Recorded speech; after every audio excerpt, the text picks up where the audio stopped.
Looking to improve your fitness business while keeping your bottom line in good shape? Let the Gym Administrator help you achieve those goals. With their powerful team of fitness industry professionals at the ready, the Gym Administrator covers a wide range of industry-related products and services that will help you build your business and increase profits. The Gym Administrator works with reliable industry suppliers and vendors that place a heavy emphasis on service, just the way you remember it. Give them a call at 914-494-1066 or visit them on the web at thegymadministrator.com as well as all social media platforms. The Gym Administrator, all your fitness needs under one roof. Scan the barcode at the bottom of the screen to get started today. Wahoo would fight in a drop of a hat. You know, he told me one time we were a tag team in Winston-Salem, North Carolina. We're walking down the aisle. I'm Wahoo tag team partner. He said, walk behind me. He said, what the fans would do, they pull out his feathers.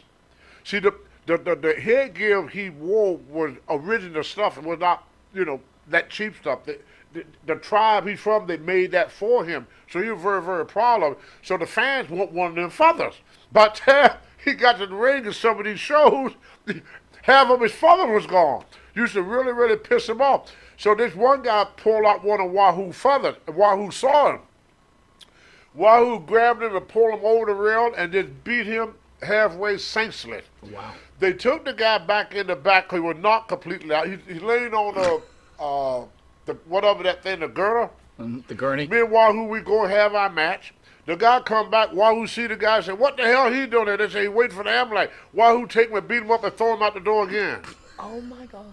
Wow. That was back in the day when they could get away with stuff. But back then, back then you could beat up the fans. That's what I say, when you could get away with you stuff. could get away with that back then. Some fans be grabby in and fact, stuff. the fans wanted you to. Because, see, back in our day, people didn't know if it was legitimate or not.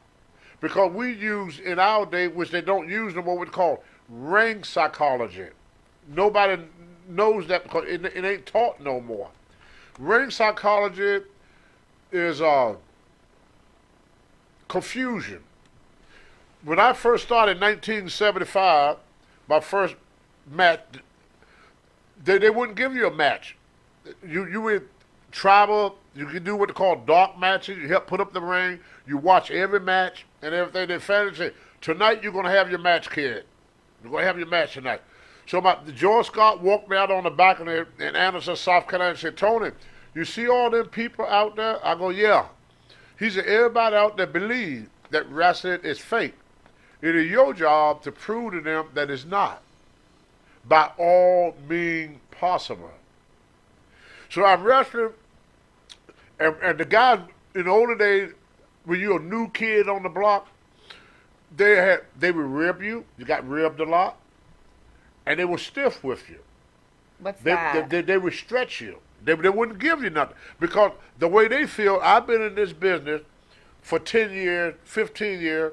Here this young kid coming in and they getting a push. And I ain't got a push yet.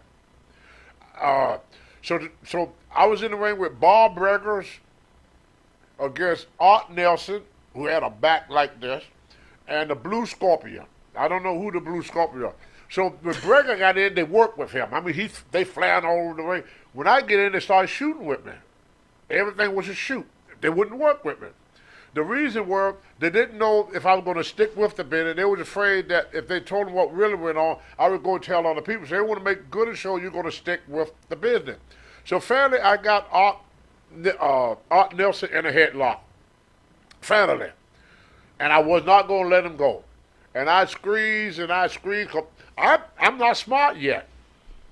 I don't know if this is, cause they had nobody work with me, so I'm still not smart. So I squeezed out Nelson. So I go back in the back. I can't say the word what they say because it get you kicked off the air.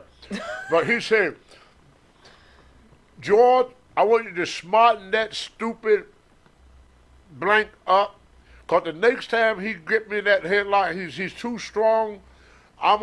He pulled out an Army 45. I'm gonna blow his head off.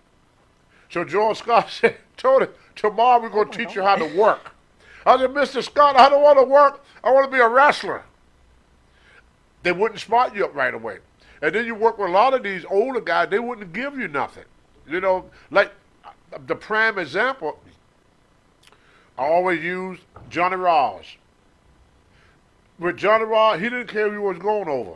If you could not fight in real life, Johnny Rodz would beat the crap out of you. And what Vince Senior would do your first day, when you first come to the WWF back there, they put you in the ring with Johnny Rodz. And Johnny Rodz would show you if you could take care of yourself. I remember one time I didn't know what it mean by taking care of yourself. I used to let people call the match, you know, made me look stupid. And George Scott said, kid, you got to learn to take care of yourself out there. You got to take care of yourself out there. So I was wrestling George Two-Ton Harris one night, and every time I started making a comeback, George Harris said, not yet, kid, not yet, kid. So back then, you had to do a 15-minute match because they only had 6 matches. That's a long time. Yeah, they only had 6 matches. They didn't have 101 matches like they do now. Whoa. So when I got back to George Scott, Ricky Steamboat loved this story. You ever talk to Ricky Steamboat? This is his favorite Tony Atlas story. So George Scott said, look, Tony, you're getting over real good because of your physique. The people really like you. So I'm going to bring you back next month against the U.S. champion, Black Jack Mulligan. He said, there's going to be some good money for you in that match. It's going to be a semi-final match. They had a main event, semi-main, intermission, and then they would have 4 other matches, undercard matches. But anyway, I wrestled George Harris. I'm going to go over. Going over me, I'm going to win. So every time I go to make a comeback, now George Scott said, Tony, I want you to look good out there tonight. I want you to shine. I really want you to shine tonight. You hear me? I go, yes, sir. I'm going to shine tonight. I'm going to shine. So I get in the ring. Every time I go to make a comeback, Buck Harris said, not yet, kid, not yet. So I don't do nothing. Not yet, kid, not yet, kid. I don't do nothing. Finally, about 13 minutes ago, I got 2 minutes left in the match. So he said, okay, kid, you can start your comeback now. So my comeback, before I came to WWF, Vince Senior gave me the finish of the press slam. I press slammed Slaughter, and Vince saw it. He said, from now on, that's your finish. But when I first came to New York, my finish was a sleeper hold. I put the sleeper. So he threw me in the rope. I leapfrogged him, gave him 2 drop kicks, threw him in, put him in the sleeper. I'm happy. I come back to my George Scott said, what the hell happened? I said, what? He said, I want you to shine, kid. You didn't shine. He said, I want you to look good. You didn't shine. I said, what do you mean I didn't shine? I used a half a bottle of baby oil.